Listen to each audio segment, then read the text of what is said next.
Meet Josie Jackson. He's a 56-year-old man who had a left embolic frontal lobe stroke 6 months ago. He has recently returned to outpatient for physical therapy for a follow-up appointment.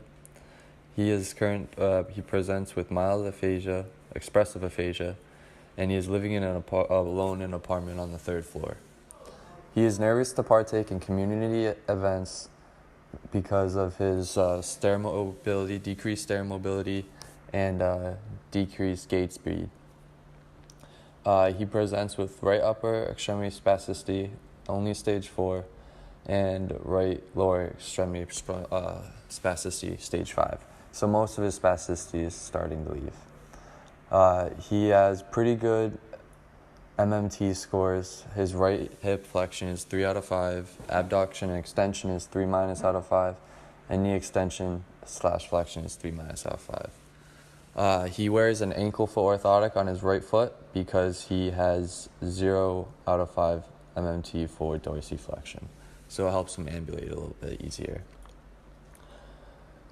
He currently is a low fall risk according to the Berg balance score. He scored a 51 of 56, but he's unable to perform right tandem stand or stand on his single right limb for any time without loss of balance or poor protective balance.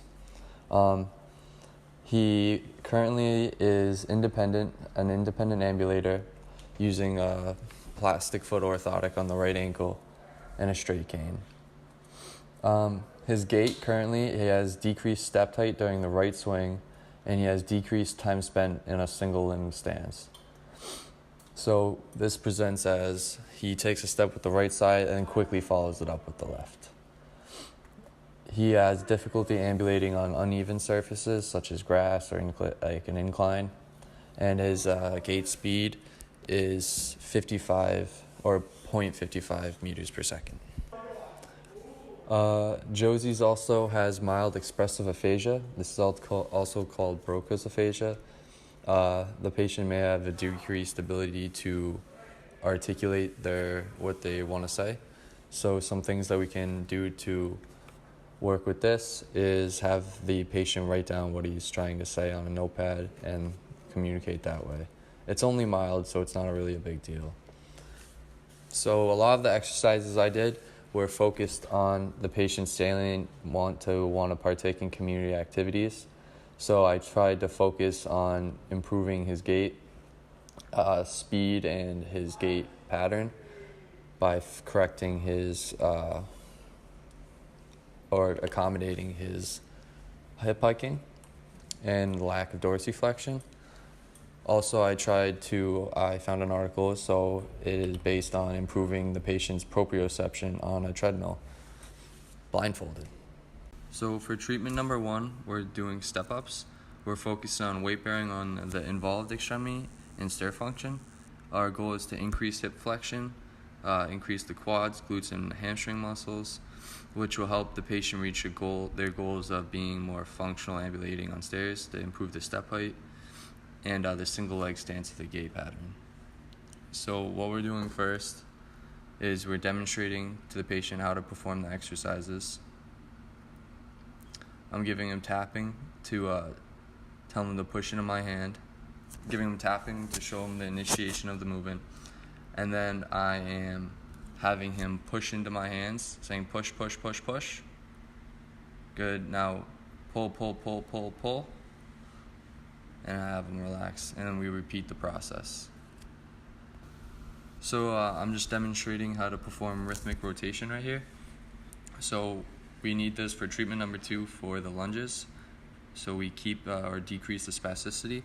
So what we're going to do is we're going to grab the inside of his fingers so we can fully extend them, the base of his elbow, and we're just going to internally and externally rotate while slowly abducting and bringing it till max internal rotation, external rotation, till we get till final pronation, extension of the fingers, and elbow extension. So for lunges is our treatment number 2. We're focusing on stability while also challenging the patient's protective reactions and balance.